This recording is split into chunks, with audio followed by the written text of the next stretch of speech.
تعالى الذي خلق فسوى والذي قدر فهدى والذي أخرج المرعى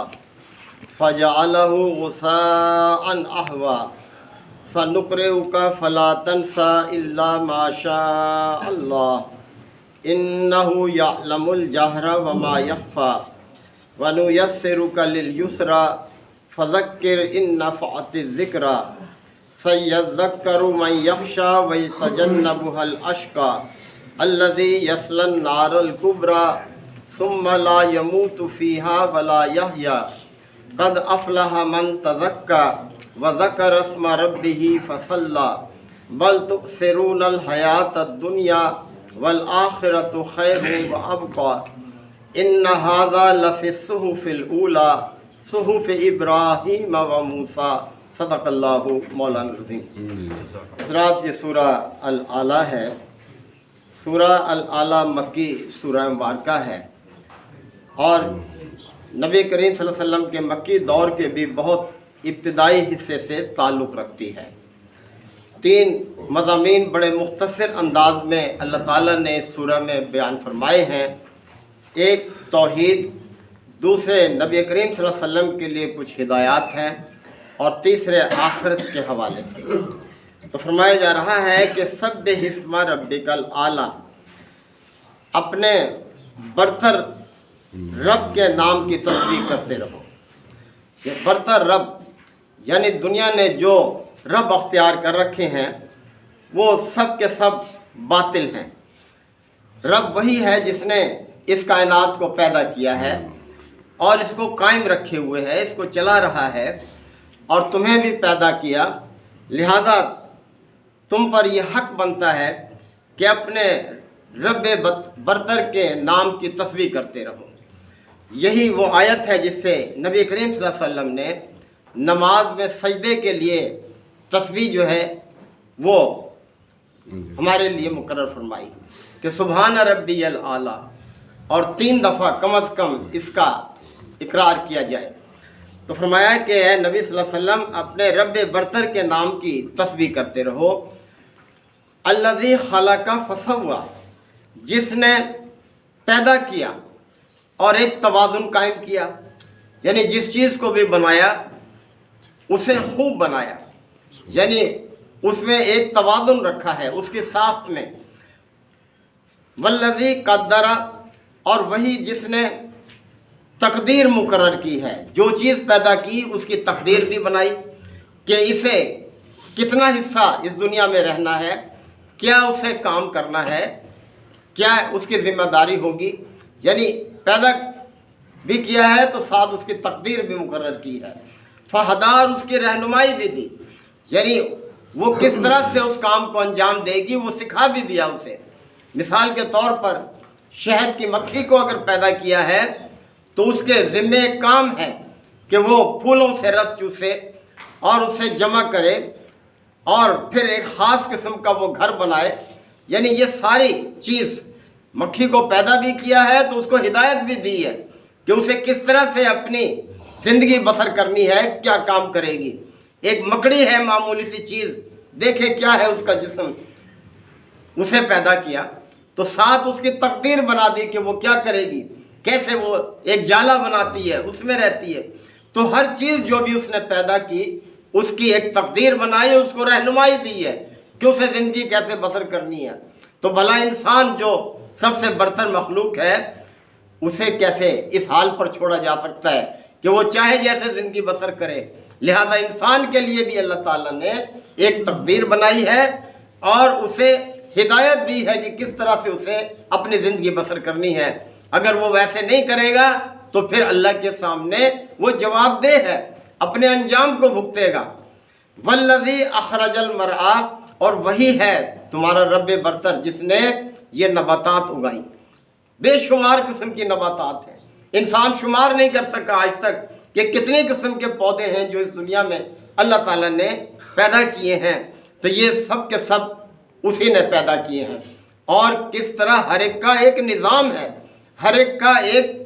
لائف سائیکل ہے، ایک سٹائل ہے، ہر پودے کا اپنا اپنا، کتنا وہ قدرت والا ہے اس لیے تو فرمایا کہ اپنے رب برتر کے نام کی تسبیح کرو، اس کی پاکی بیان کرو، ہر عیب سے ہر نقص سے پاک ہے وہ جس نے یہ ساری چیزوں کی طرف جو اشارہ کیا جا رہا ہے یہ۔ اور پھر توجہ دلائی کہ فَجْعَلَهُ غُثَاءً أَحْوَىٰ، تو نباتات جو پیدا کی ہیں اسے پھر وہ سیاہ کوڑا کرکٹ بنا دیتا ہے، یعنی اس کا ایک عرصہ ہے، کسی کا چند ماہ ہے، کسی کا چند سال ہے، اور پھر کیا ہے کہ وہ اپنی اس سے زندگی کو مکمل کر لیتا ہے، اپنے دور کو مکمل کر لیتا ہے، جو کام اس سے لینا ہے وہ کام پورا ہو جاتا ہے۔ گندم کا پودا ہے، کس طرح سے چند ماہ میں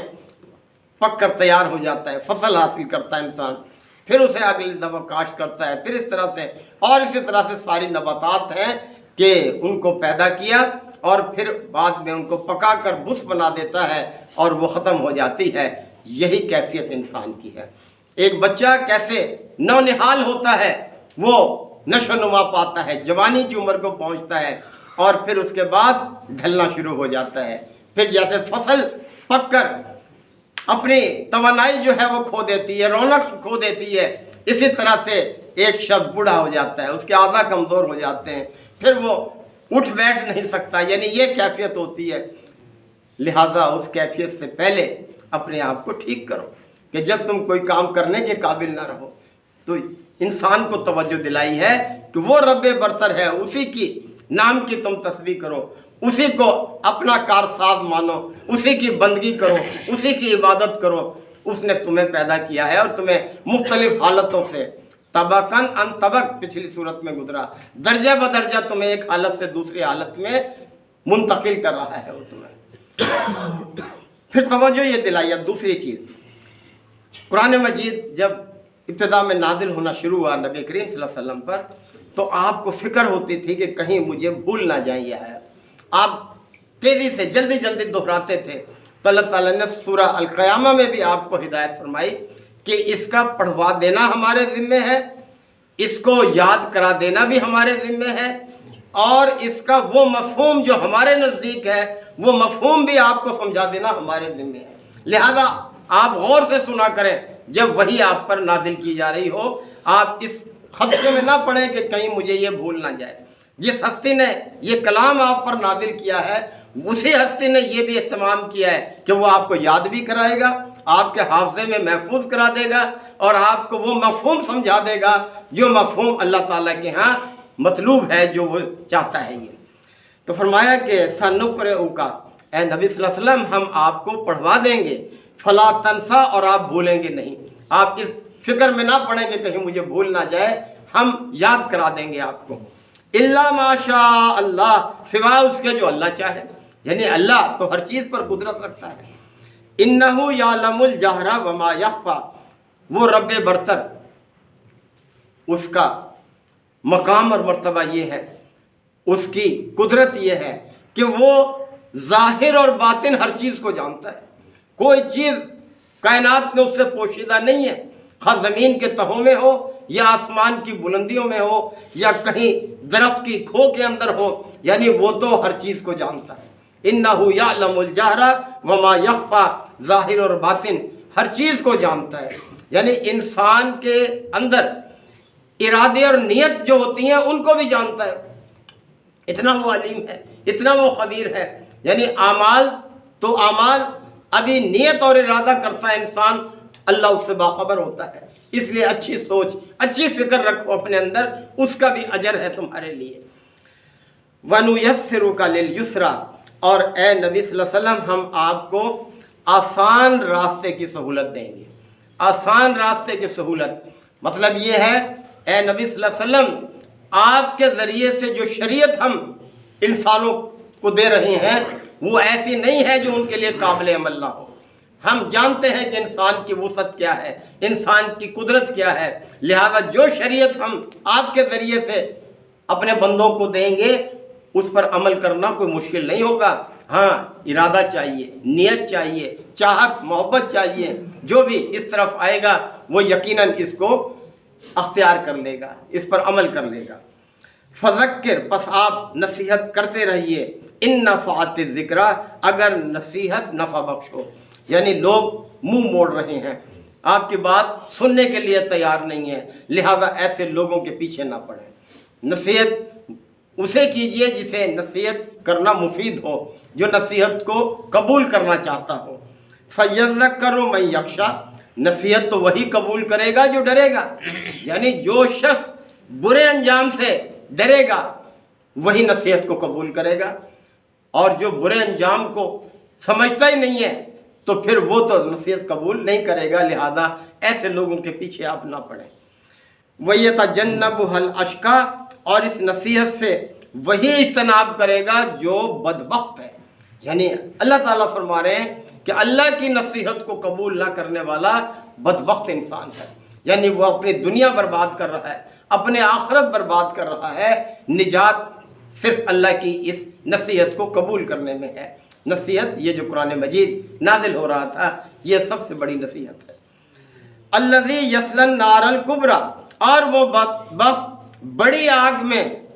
جھلسنے والا ہے۔ بڑی آگ یعنی دوزخ کی طرف اشارہ ہے کہ جو اس نصیحت سے منہ موڑے گا، اس کو قبول کرنے کے لیے تیار نہیں ہوگا، وہ بدبخت ہے اور وہ بڑی آگ میں جانے والا ہے، وہی اس کا ٹھکانہ ہوگا۔ ثم لا يموت فیہا ولا یحییٰ، یہ سب آخرت کی طرف اب اشارہ ہے۔ اور وہ آگ ایسی ہے کہ جس میں نہ موت آئے گی نہ جیے گا، ایسی کیفیت میں ہوگا، یعنی چاہے گا کہ میں مر جاؤں اور میرا خاتمہ ہو جائے اور اس مصیبت سے میری جان چھوٹ جائے، ایسا نہیں، مرے گا نہیں، اور نہ اس کو جینے کا مزہ، یعنی زندگی ایسی کہ جیسے کہ ایک بہت بیمار آدمی ہوتا ہے، ایک چھوٹی سی مثال ہے یہ، بہت بیمار آدمی وہ بستر پر پڑا ہوا یہ بھی بعض اوقات کہہ بیٹھتا ہے کہ یا اللہ تو مجھے موت ہی دے دے، یعنی اس کیفیت سے اس کی جان چھوٹ جائے، حالانکہ یہ کیفیت اس کے مقابلے میں کچھ بھی نہیں ہے۔ جو جہنم میں ہوگی تو وہ نہ جیے گا نہ مرے گا وہاں پر وہ۔ قد افلح من تزکیٰ، اور فرمایا کامیاب ہو گیا وہ شخص، کون کامیاب ہو گیا؟ من تزکیٰ، جس نے پاکیزگی کو اختیار کی لیا۔ پاکیزگی کو اختیار یعنی اللہ کی اس دعوت کو جس نے قبول کر لیا، یہ ہے پاکیزگی۔ اللہ کا یہ دین انسان کی سوچ کی پاکیزگی کرتا ہے، انسان کی اعمال کی پاکیزگی کرتا ہے، اس کے جسم کی بھی پاکیزگی، اس کے اعمال کی بھی پاکیزگی، یعنی اللہ کا دین یہی انسانوں کو پاکیزہ کرتا ہے۔ اس سے ہٹ کر وہ جس راستے کو بھی اختیار کرے گا تو وہ پاکیزگی سے دور ہو جائے گا، پھر وہ ناپاکی میں ہی ہوگا۔ تو اس لیے فرمایا قد افلح من تزکیٰ، کامیاب ہو گیا وہ جس نے اپنا تزکیہ کر لیا، جس نے اللہ کی دعوت کو قبول کر لیا۔ وذکر اسم ربہ، اور اس نے اپنے رب کا نام لیا۔ اسی سے آپ صلی اللہ علیہ وسلم نے نماز کے آغاز میں اللہ اکبر کو رکھا ہے کہ اس سے نماز میں داخل ہوا جائے، یعنی اللہ کا نام جس نے لیا فصلی اور نماز پڑھی۔ نماز پڑھنا یہ علامت ہے اس بات کی کہ اس شخص نے پاکیزگی کا راستہ اختیار کر لیا ہے، اور باقی تمام اعمال بھی اس کے پھر اسی طرح سے ہوں گے۔ یعنی ایک شخص چند لمحے نہیں گزرتے کہ وہ جب اللہ کے دین کو قبول کرتا ہے،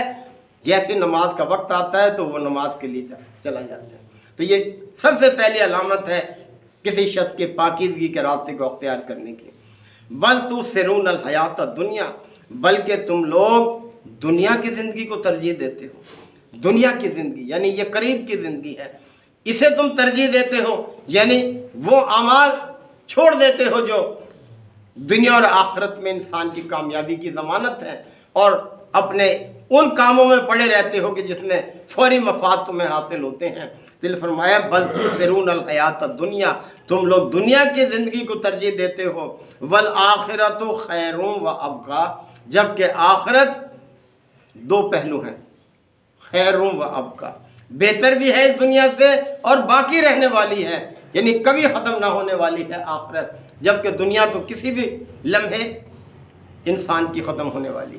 کوئی پتہ نہیں کسی شخص کو کہ اگلے لمحہ اس کا زندگی کا ہے یا موت کا ہے۔ تو اس لیے فرمایا کہ تم دنیا کی زندگی کو ترجیح دیتے ہو، جبکہ آخرت وہ باقی رہنے والی بھی ہے اور بہتر بھی ہے اس دنیا سے۔ ان ھذا لفی الصحف الاولیٰ، اور یہی بات پہلے صحیفوں میں بھی اللہ نے انسانوں کو سامنے رکھی ہے۔ صحف ابراہیم و موسیٰ، جیسے کہ ابراہیم اور موسیٰ کے صحیفوں میں۔ یعنی اللہ تعالیٰ نے ہر صحیفے میں یہ بات رکھی ہے کہ دنیا اور آخرت اس کو تم سمجھو، دنیا ختم ہو جانے والی ہے جبکہ آخرت باقی رہنے والی ہے، بہتر ہے لہذا دنیا میں